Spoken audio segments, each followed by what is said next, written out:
You lead your team. Let's talk about it. The Lead Your Firm podcast. Lessons in leadership from advisors who live it every day. Hosted by Daren Blonski, Managing Principal at Firmata Advisors, a registered investment advisor. Contents are for educational purposes only. Nothing herein amounts to investment advice or an offer to buy or sell securities. The Lead Your Firm podcast starts now. First off, Floyd, thanks for joining me on the inaugural podcast of Lead Your Firm. It'll be on the website, leadyourfirm.com, and found on many of the other podcast spaces we find stuff. And the uniqueness about this podcast is it's all about your leadership journey and what you've achieved in your career. Now, I'm going to let Floyd introduce himself in a minute, but Floyd I look at as one of the kind of trailblazers in our industry. And Floyd's an incredibly humble man. He doesn't tell you that. That's my statement and my experience with him. I've known Floyd for 3 or 4 years, and I've gotten immense value in working around him, hearing from him, learning from him in his journey as a leader of an RIA in Alaska. So Floyd, to get started, tell us about your firm. Tell us who you are. Tell us what makes you click. My name is Floyd Shilanski. I'm a registered financial consultant, RFC, an RFP, registered financial planner, and an AIF. That's my acronyms, if you will. I'm just everyone needs a few letters behind their name, right? With all this gray hair, I don't think I need any letters behind my name personally. The kids that come up with me that are younger, that have a hard time growing face hair, they need the alphabet soup. That's my opinion. Located in Anchorage, Alaska. We are one of the Shilanski Associates is the registered investment advisor. And if we're not the oldest, we're amongst the oldest. We actually filed the RIA in 1978, 1980-ish, give or take. I've been called a founder, frontiersman, all kind of stuff over the last 34 years. At one time, I was president of the Alaska chapter of the International Association of Financial Planning, now called, what do we call it? Just the Financial Planning Association now. Been involved in the life insurance and the securities industry, as well as one of the leaders of charging fees back in the early 80s, late 70s to do financial planning. We're a family-owned business. My wife and I started it. And I am blessed that I have 2 out of 3 of my children in the business today. And they are the next generation taking over. That's who I am. Well, it seems very fitting that you're a frontiersman and you're a founder living in Alaska, Floyd. Yes, sir, for sure. Well, good. So, the point of this podcast is really to dig into leadership and each of our leadership philosophies. I think is financial advising firms, we focus a lot on clients. We focus a lot on all the different aspects it takes to serve those clients. I think it's important, though, we step back and pause and ask ourselves about our leadership journey, about who we are as leaders and where we need to go. And right before we jumped on, Floyd, you've got some pretty ambitious goals ahead of you for this firm before you hang up the hat. And we were talking about those, and we were talking about how who you are now needs to be different than who you will be to achieve that objective. And I'm really curious about that process and what you're going through in that thought process to try and figure that out, because that's an incredibly difficult job, is trying to change ourselves, to adjust ourselves, to grow as individuals, to lead. Tell me about that. Daren, I don't know if change ourselves is the right way to look at it. We are who we are. The real key is, who do we have to become? Who do we have to become? Not to change our, not to be a snake to come out of our skin and recreate ourselves, but the mental changes of it. I was sharing with you that I start every day asking myself, what do I have to become to lead our firm to this next level? It's easy, and that sounds horrible, right? It's easy to make $3, $4, $5 million a year in a combination of AUM and financial planning. But when you start talking about growing your firm to be $1 billion, $2 billion, $3 billion, in my world, I don't want to lose the culture that we have, the family-owned, family-centric business. At one point in time, the question was, well, what happens when you get to be 3, 4, 5 billion? What's the exit strategy? And Jamie is my daughter, Micah, my son. We spent a lot of time talking about that. And we come to a conclusion maybe 3 months ago, 4 months ago, that until someone walks up and says they want to stroke a check for $50 million for the firm, we're not interested in even considering that. So going from a practitioner, loving my clients, loving to solve complicated issues and make it, for me, simple, for the clients complicated, but to make it a complicated area simple for them, to becoming a leader more so than a day-to-day planner. And that's my struggle. This last week, as you know, we do surges. So saw my clients, 3 new clients, want to become clients, and I'm juggling how do we do that? I thoroughly enjoy that. And the next thing I love is sitting contemplating on how do we take, 750 million and add another 250 million on it to make it $1 billion. If we get to $1 billion, what's it going to take to 5x that, 10x that? I don't have to change, but I have to change. If that makes sense, I've got to find a way not only to attract talent, but also to attract and motivate, inspire our team as it is, continue to embrace this and grow. Now, side note, when I brought this up a year, probably January, when we had our family meeting, in Maui, when I said we want to 10x the firm, Mike and Jamie, tremendous pushback. Now, every meeting that we have, an L10 meeting we had yesterday, that was the first conversation. Moving to the 10x, we've got to do this, and this. So that's interesting to me, where the pushback was, no, we can't. What do you mean? To let's design it, let's change it, let's modify to what we have to do to accomplish that. And that's what we're doing. So that's what I've been doing for the last 5 months, is adding processes and changing things to accept that growth that we want to have in the next 3, 4, 5 years.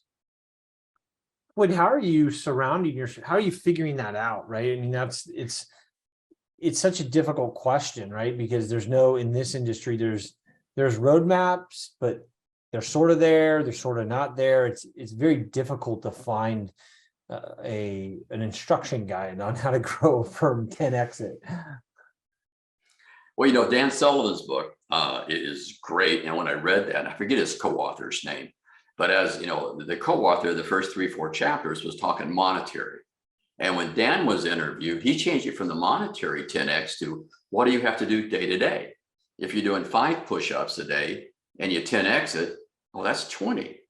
Okay, if you're talking to 3 people a day and you 10x it, that's 30. Well, that's a whole different concept in the dollar side of it, which I found interesting. And then I found that also inspiring, because it wasn't about making tremendous change, it's making small incremental changes to go do that.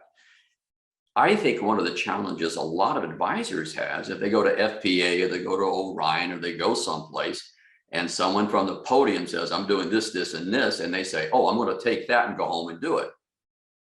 It might work, but I think we as advisors that want to grow the practices have to look at what got you to where we're at. Can we organically do it? And can we build a philosophy that no matter who comes and works with you or us, they don't harm our brand.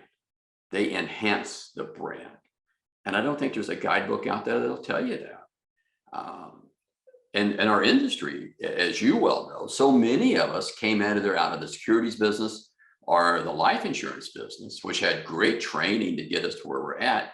And now a lot of young people coming out of university, they have no OJT. They have book learning that says, if I do this, and this will work.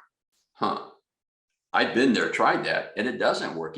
Regrettably, so many times you have to modify things. That's what I look at. So short point, we have to design that ourselves. I'll take what you're doing in your firm. I'll take what other people are doing. How does it fit and complement what we're doing? And how can we plus that? I don't think there's anything on the shelf, off the book, open it up. This is what I got to go do. You made a really interesting point, Floyd, and you said when you're looking for people, you're trying to figure out and find those people that will enhance your brand. How do you go about that process and identifying those people? Hire slow and fire fast. We do this thing called DISC. There's you got Colby, you've got all these other things out there, but we've got a pretty good handle on the culture of the firm out of the DISC. So when we're interviewing people, they have to complement that. This is going to sound crazy. If I interview someone and I don't like them to start with, that's probably the person I want to go hire. If I interview someone that I think just rocks the boat and this is it mentally, I got to put a pause on it. I have been harmed more by hiring someone off the bat that I liked and I thought would bring us great value, that 3, 4, 5 months, a year later, it's just not working. But the people I don't necessarily like to start with, it's amazing when you back up and get to know them, how they enhance or add value to what we do. That's so interesting. So I'm thinking about experience I had in my life where some of my best friends were people that I actually didn't like at first. Yeah. One of them I got in a fight with. Yeah, exactly. What is that? Like what? And I've often thought it's because they're so similar to us too, in a way, that we don't like them because we're similar at first. But that's such an interesting human phenomenon. What do you think that is for you, and why that is for you, Floyd? Honestly, one of my best friends is someone that, man, we went to fisticuffs more than one time, and now we're compadres. When I was in the military, it was the ones that we didn't like each other, but we worked well together and grew together to be close friends. It could be very well. I've never thought intellectually and said why. Part of it, Daren, and I struggle with this personally. Sometimes we want to create friendships with people that we think we want to be like. And sometimes when we meet people that are too similar to us, we want to push them away. And that may be where the friction comes to create conflict. Mm-hmm. So you talked about the DISC, right? The personality assessments are really important. This podcast is actually going to be on a website where there is a DISC for financial advisors. So if you haven't checked that out, you can absolutely check it out.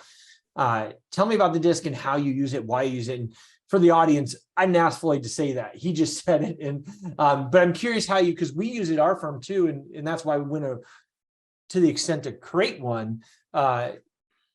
We've noticed some really interesting things in power relationships. And so we'll put different personalities together because that gives us a lot more leverage on both those people.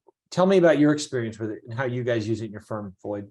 Let me tell you how we found it. About 25, 30 years ago, the top producers for this broker-dealer I was with were invited back to Boston.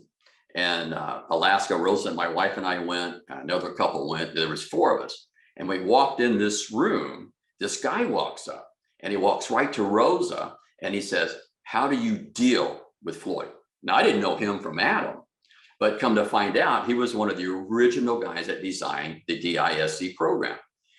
John Elway was selected as quarterback for the Denver Broncos out of a DISC. The first 7 astronauts that went on the shuttle were selected using DISC to try to determine how do they fit together. So from the management style, myself, Rosa, Jamie, and Micah are high D. So high we come off the chart. D being dominant individuals. And when you got a salesperson, that's what you want, someone that's dominant. Well, if I got 4 high Ds, I don't necessarily want another high D as a salesperson coming in. I might want to have a little more high S and a moderate D. We go as far even to do DISC on our new clients, learning how they want to be communicated with, what are they looking for to solidify that relationship over time. Now, Daren, and I've not looked at yours. I know I took your assessment a while back, but I don't think I read what I got back out of it. But they've actually got like a dartboard, and good advisors become chameleons. We're dominant in a place, but we can be compassionate and changing over time depending on what the needs are. So when we compare a new advisor with new clients, we want to make sure they're not opposites opposing each other. They should be opposite attracting to each other. Now, that's helped tremendously in the success of bringing on advisors and pairing them with existing clients. Yeah, we've actually found that very similar with our staff. We don't do it with our clients, but like with our staff, if we have a D, a strong D, we know we need a C in there, because a C is going to get the details right.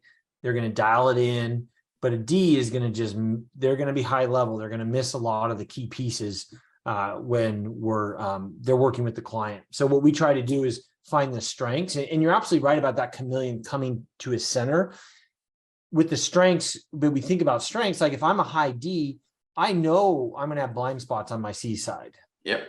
Just am. And we have to accept that in humility.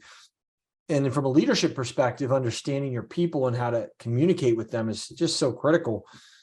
I'm curious, Floyd, if you look back in your career, is there any moments you can think of where you really had to step up to a role of leadership, where it was kind of that quintessential moment that you could either sink or swim? And knowing a little bit about your story and where you came from, and maybe you can share some of that.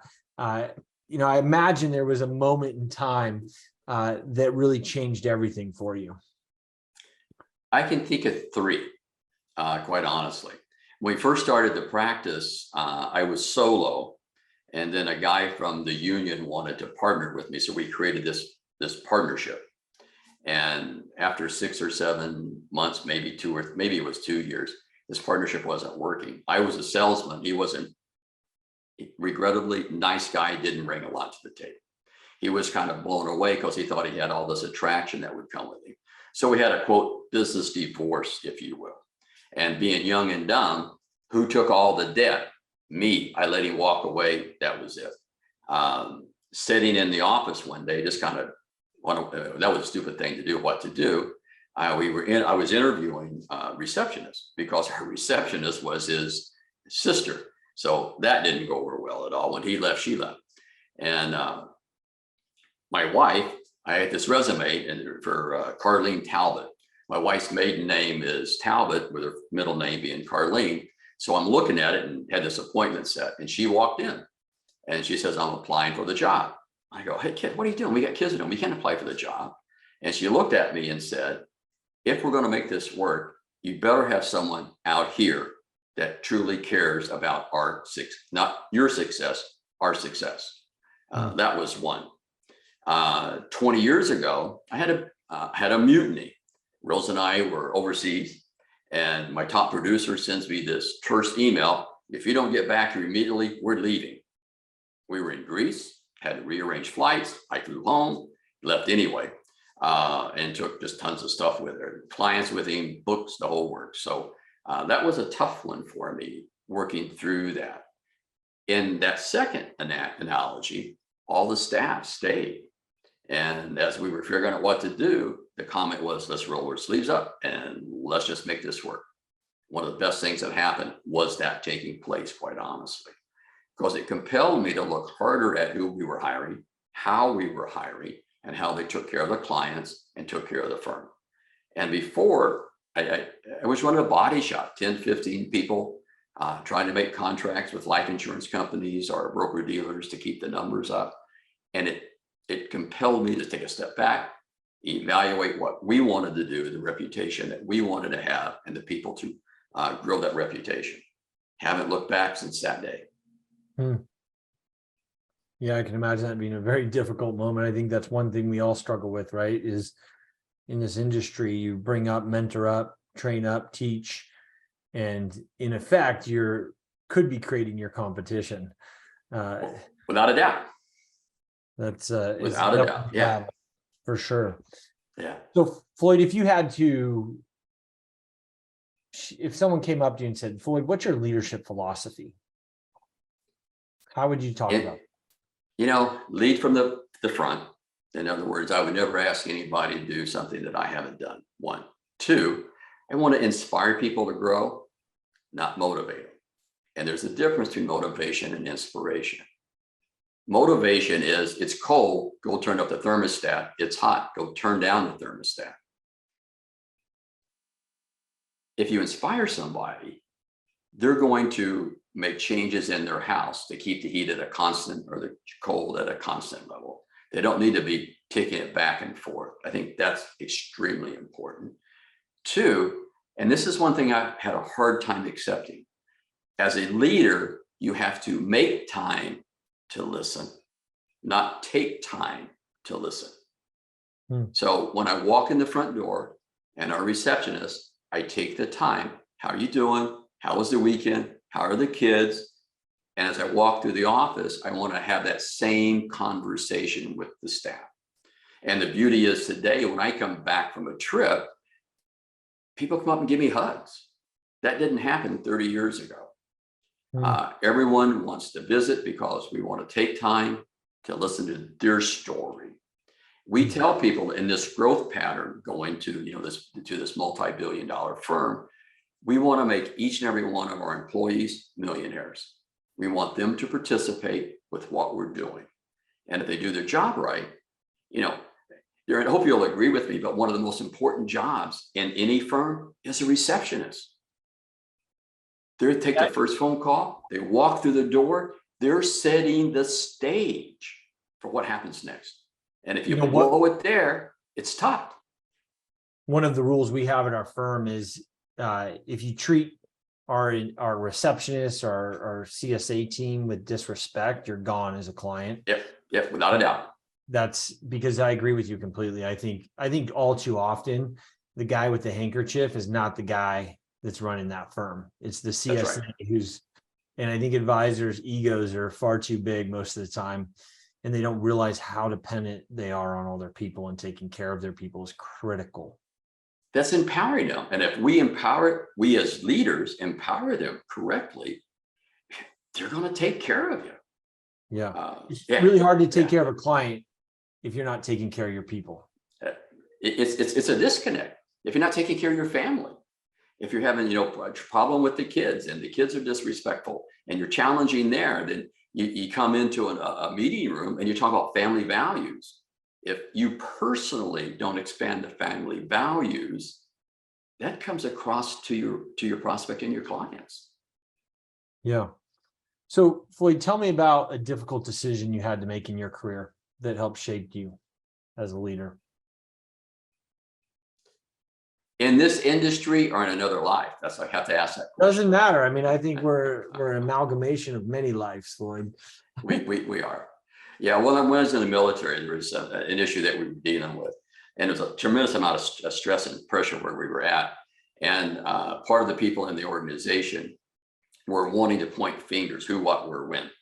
And my comment to them as we were fighting through this issue was, we'll figure that out later. We have to survive the next 35 or 40 minutes. And one of the OIC's officer in command walked up to me afterwards and says, that's what I've been waiting to see out of you. You didn't point blame, fix the problem, we'll work it at the back end. That stuck with me even today, some 50 years, how old am I, 50 years later, after that took place. So that was a huge one back when I was in the military. And, the second one was, and I hope my daughter doesn't get mad at me, but there was a time that she was extremely ill. And we were having challenges with money as we were, building the practice. And back in the old days, it was life insurance and annuities. And some of my friends at the time said, Floyd, just take your annuity book and flip it. Nobody will care. And I had to stop, even though we needed the money, even though the family was struggling with healthcare issues with inside the family. I wasn't going to hurt my clients to do that. And we needed stuff for my daughter by all means, but I wasn't going to take the easy road by saying, hey, that annuity was this, I can put one over here and get an extra 5%. So let's just move it. I struggled with that one. It's about that long, but that was a difficult decision. And then when I had to go back to the individuals that made those recommendations, we had to separate and part ways. Because one, it wasn't good for the client. Two, it really wasn't good for my family to do something like that. Yeah. I mean, it might have been good in the short run, but the long run is really where it would have been taking a drag. What's that question? What's the definition of integrity? Doing the right thing, no matter who's looking, or when nobody's looking. Yeah, rings true. That's a golden rule for sure. So tell me about your mentors, your role models. Who have you looked up to over your career that's shape you and change who you are and help you understand who you are as a leader? In our industry here, many years ago, there was a general agent. His name was Norman Levine, and he wrote several books. And when I was deciding what I was going to do, I traveled to San Francisco to meet the guy. Granted me a 30-minute interview. It was great. He inspired me to make some changes. I didn't know that 3 years later, I'd actually be part of his hierarchy. And he gave me great insight to the human side of his business, all right, which phenomenal. I am blessed to know a gentleman that was he's a retired Secretary of the Navy. And the thing that I always remember when I talked to him, he said, Floyd, if you can't say something good about somebody, don't say anything at all. And he had an opportunity to say a lot of disparaging marks about a lot of people in the political realm. But he looked at me and said, hey, Mama told me if I can't say something nice, don't say anything at all. So let's move on. And that has stuck with me an awful lot. A lot of coaches, a lot of people that came into my life and left my life that have little bits and pieces to it. But probably Norman Levine and the retired Secretary of the Navy are two of the big ones that I constantly think about, You know, Floyd, you and I have a colleague we know, Joe Lukacs. He always says you should invest 10% in yourself and to give back, to grow. I've observed in the time that I've known you that you're here you are, been in the industry how many years? And you're still spending a lot of time learning and growing. Tell me about your growth plan, why you structure the things the way you do, how you structure your growth, how you structure your learning. What are some good learning places you've found over the years? I've heard Dan Sullivan. What other tips or tricks would you give to people? Well, number one, if you're leading a firm, you should create a personal development budget for everybody in your organization. We actually set aside 10% of our gross revenue, and it's divided out between every one of our employees. We want people to continue to work. Many years ago, and I can't remember the consultant that was talking, he says, you know, if you're a woodsman and you're carrying a saw and an axe, you also carry a file. Why do you carry the file? You have to continually sharpen the blade or you work too hard. Well, we take that in our industry today, and regrettably, we are compelled to do continued ed credits because of our designations or the insurance that you want. We should openly go do that. If we want to be the best in our industry, the best in the state of California, the best in Alaska, the best in your hometown, you better be sharpening the blade. I'm amazed in the estate planning arena. Every other year, either Micah, I, or someone in the firm goes to the Heckerling Institute, put on by the University of Miami, down in Florida. But that is a great conference. Phenomenal. Blows my mind every time I go. Yeah, but when I go in there, I don't see anyone. I see attorneys from the state of Alaska. I see no other planners. And in fact, when we start looking for planners, out of the 1,000 people that are there, maybe 15 or 20 planners? Why? Why aren't we learning that? Why aren't we doing those things? Every year, I go to a program called Gear Up. Gear Up is put on by Thomas Reuters, and we take the last class that they put on, and it's about taxes. And they go through in December, and they talk about what the IRS is looking at in the enforcement arena, the audit arena. Then they go through changes that have happened so far and how they affect the 1040. I don't do taxes, but I look at taxes every day. I want to know for sure how it affects us. All right. We custodian with Charles Schwab. So every other year we try to go to their program. I think this year it's in Philadelphia. And I've got our PM, our portfolio manager, is going to be attending that. I like Dorsey Wright on the risk analysis for point and figure to evaluate stocks and bonds and mutual funds and markets. So I kind of like that one a lot, but it depends. Now, our staff, one of the first things that we encourage them to do is go to the Ritz-Carlton training. And we have sent, I think, every one of our receptionists, pretty sure, and then our CSAs, we want them to go there. Why? It tells them how to deliver a higher level of service. And we get compliments on our front end staff continually. I would like to think that had a little bit to do with that. Yeah, that's great. I've heard of that one before, that training being a great training. Maybe I heard it from you, Floyd. I pound the drum sometimes. I do. Yeah. So to wrap it up, advice to young leaders, advice to leaders looking to grow, to learn, what would you have for them, Floyd? Number one, read clarity. I got to tell you, Daren, your book, when you first told me you were writing it and I got the first draft, I did spend a lot of time on it, probably because I was anticipating you talking about AUM, how to recruit, train, and get people. The second time when you asked me to go through it, I was blown away. Those 4 questions that you asked, whether it's in our industry, life, family members, we all ought to be asking ourselves those 4 questions. So I love that one. All right. 2, find a mentor. Whether it's you, whether it's me, I don't care. Find a mentor, but that mentor should improve you, not change you. So many coaches I've had over the last 50 years wanted me to become a mini them. I don't want that. I want them to look at me. And was it John Wooden, UCLA, a basketball coach? What did he say? I take you as a player. Let me make you better. You'll help the team. All right. And then y'all always used to do Rockney's quote, it's not perfect. It's not practice makes perfect. It's perfect practice makes perfect. Well, I've changed that. Now I tell all the guys and gals in the office, we want to practice this so many times, we can't get it wrong. And that takes a different meaning for people. All right. I think those are the big things. Invest in yourself. Take 10, 15% of what you earn every year into personal development.